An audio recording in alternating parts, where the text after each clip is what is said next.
எல்லாம் எப்படி இருக்கீங்க? நல்லா இருக்கீங்களா? இன்னைக்கு நம்ம அனிஜோஸ் கிச்சனில் என்ன வீடியோ பார்க்க போகிறோம் அப்படின்னா, முட்டை பணியாரம் தான் பார்க்க போகிறோம். அதுக்கு என்னென்ன தேவை, எப்படி செய்யணும்னு பார்த்துடலாமா? வாங்க வீடியோக்குள்ளே போகலாம். ஃபர்ஸ்ட் வந்து பார்த்தீங்கன்னா, இந்த பணியாரக்கல் இருக்கு இல்லையா? இது வந்து ரொம்ப நாள் ஆச்சு நான் யூஸ் பண்ணி. சரி அதை வந்து கொஞ்சம் பழக்கிடலாம் அப்படின்னு சொல்லி தான் கொஞ்சம் எண்ணெயெல்லாம் விட்டு அதை ரெடி பண்ணிகிட்ருக்கேன். இந்த முட்டை பணியாரம் வந்து பார்த்தீங்கன்னா, ஃபஸ்ட்டு வந்து 2 முட்டை எடுத்துக்கலாம். இது கூட வெங்காயம் வந்து ஒரு 3 பெரிய வெங்காயம் எடுத்திருக்கேன். அது கூட பச்சை மிளகா, கருவேப்பிலை, கொத்தமல்லி தழை நல்லா அதை ஃபைனாக கட் பண்ணி எடுத்து வச்சுக்கோங்க. இந்த முட்டையிலேயே அதையும் போட்டுடலாம். கூடவே கொஞ்சம் உப்புத்தூள், இட்லி மாவு வந்து ஒரு 2 ஸ்பூன் கிட்ட ஊற்றிக்கோங்க. அதாவது 2 முட்டைக்கு ஊற்றிட்டு உப்பு கொஞ்சம் போட்டிருக்கோமா, நல்லா போட்டு இந்த மாதிரி கலக்கிடுங்க. நல்லா ஃபைனாக கலக்கிக்கணும். ஆம்லேட்டுக்கு நம்ம எப்படி அடிப்போம் சேம் அதே போல் தான். ஆனால் இதுக்கு வந்து இட்லி மாவு மட்டும் கொஞ்சம் ஆட் பண்ணியிருக்கோம். இப்போது கல் பார்த்திங்கன்னா நல்லா சூடாயிருச்சு. தேவையான அளவு எண்ணெய் விட்டுக்கலாம். நல்லா காஞ்சதுக்கப்புறமா நல்லா அந்த எண்ணெயை ஸ்ப்ரெட் பண்ணி விட்டுருங்க. இந்த கல் வந்து பார்த்திங்கன்னா எத்தனை வயசு இருக்குன்னு நினைக்கிறீங்க?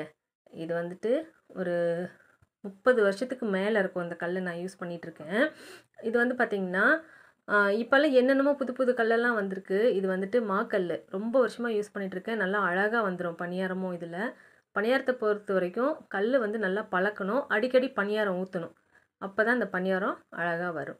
இப்போ வந்து பார்த்திங்கன்னா நம்ம இந்த கலவையை வந்து அடித்து வச்சுருக்கோம்ல, இப்போ அந்த பணியார கல்லில் ஊற்றிடலாம். ஒவ்வொன்றா ஊற்றிட்டு தேவையான அளவு எண்ணெய் கொஞ்சம் விட்டுடலாம் மேலே. கொஞ்சம் நேரத்துக்கு நல்லா வேகட்டும். ரொம்ப நேரம் விட்டுட்டிங்க அப்படின்னா தீஞ்சிரும். அளவாக பார்த்து எடுத்துருங்க பக்குவமாக. இது வந்து பார்த்திங்கன்னா நான் இத்தனை நாளாக என்ன நினச்சேன் அப்படின்னா, அரிசி மாவு இருக்கு இல்லையா, அதில் வந்துட்டு முட்டையை உடச்சி ஊற்றி அப்படி தான் முட்டை பணியாரம் செய்வாங்க. நான் சாப்பிட்ருக்கேன் அந்த மாதிரி. ஆனால் வந்து பார்த்திங்கன்னா வெறும் முட்டையில் பணியாரம் செய்வாங்கன்றது கொஞ்ச நாளைக்கு முன்னாடி தான் தெரியும். அது ஒரு கடையில் பணியாரம் வாங்க போயிருந்தோம். அந்த கடையில் வந்து பார்த்திங்கன்னா முட்டை பணியாரன்றது தனியாக ஊற்றிட்டு இருந்தாங்க.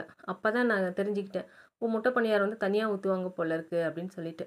அப்போ வந்து இந்த முட்டையை உடச்சி ஊற்றி வெங்காயம் போட்டு இட்லி மாவும் கொஞ்சம் ஊற்றி அப்போ வந்து ரெடி பண்ணாங்க. அது வந்து கூட்டம் பார்த்திங்கன்னா சும்மா பிச்சுக்கிட்டு போகும் அலமோது இந்த முட்டை பணியாரத்துக்கு. அவ்வளோ டேஸ்ட்டாக இருக்கும் போல இருக்குது. ஆனால் நான் அன்றைக்கி வாங்கலை. சும்மா கண்ணில் பார்த்ததோடு சரி, நம்மளும் அதே போல் ட்ரை பண்ணிடலாம் அப்படின்னு சொல்லி தான் ட்ரை பண்ணிட்டேன். இது கூட வந்து பார்த்திங்கன்னா நம்ம அந்த வெங்காயம், பச்சை மிளகாய், கருவேப்பிலை, கொத்தமல்லி தழை, இஞ்சி போட்டுக்கணும் நம்ம.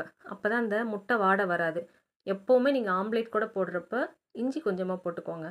டேஸ்ட்டும் நல்லாயிருக்கும், இந்த முட்டை வாடையும் வராது. இப்போ வந்து பார்த்திங்கன்னா பணியாரக்கல்லில் ஊற்றிட்டோம் இல்லையா, நல்லா திருப்பி போட்டேன் பாருங்கள். நல்லா குண்டு குண்டுன்னு இருக்கா பணியாரம் போலவே.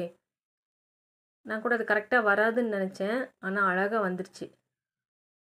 நல்லா கோல்டன் கலரில் செவந்துருச்சு. மீடியம் ஃப்ளேமில் வச்சு எடுத்துக்கோங்க. இந்த மாக்கல்ன்றதுனால கொஞ்சம் ஹையில் வச்சா தான் சீக்கிரம் சூடாகும். இல்லை அப்படின்னா ஒன்ஸ் சூடாயிடுச்சு அப்படின்னா டக்கு டக்கு டக்குன்னு நம்ம பணியாரம் ஊற்றி எடுத்துடலாம். ஆனால் காயறதுக்குள்ளே ஒரு அரை மணி நேரமாவது ஆகும். இப்போ நம்ம முட்டை பணியாரம் ரெடி ஆயிடுச்சு பாருங்களேன். அவ்வளோதான். இப்போ வந்து ஒரு பிளேட்டுக்கு ட்ரான்ஸ்ஃபர் பண்ணிடலாம். அழகாக ஒவ்வொன்றா எடுத்து ட்ரான்ஸ்ஃபர் பண்ணிவிட்டு இதை வந்து நம்ம சாப்பிட்டு பார்த்துடலாம் எப்படி இருக்குது அப்படின்ட்டு.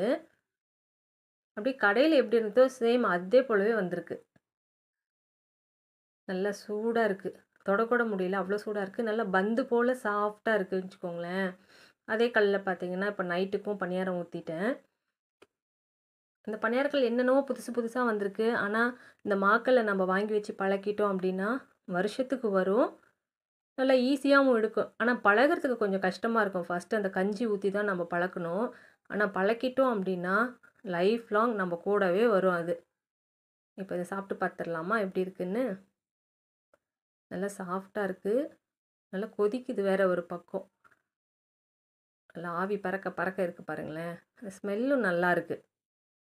இதுக்கு வந்து கார சட்னி வச்சு சாப்பிடணும். நல்லா சுருக்குன்னு வச்சு சாப்பிடணும். ரொம்ப அட்டகாசமாக இருக்கும். நான் உள்ளுக்குள்ளே வெந்திருக்காதுன்னு நினச்சேன். ஆனால் வந்து பார்த்திங்கன்னா நல்லாவே வெந்திருந்தது. இங்கே பாருங்களேன். ஏன்னா அந்த பைண்டிங்க்கு வந்து நம்ம இட்லி மாவு ஊற்றுறோம் இல்லையா, அதனால் நல்லா உள்ள ஃபில்லிங் நல்லா இருந்தது. நீங்களும் ட்ரை பண்ணி பாருங்கள்.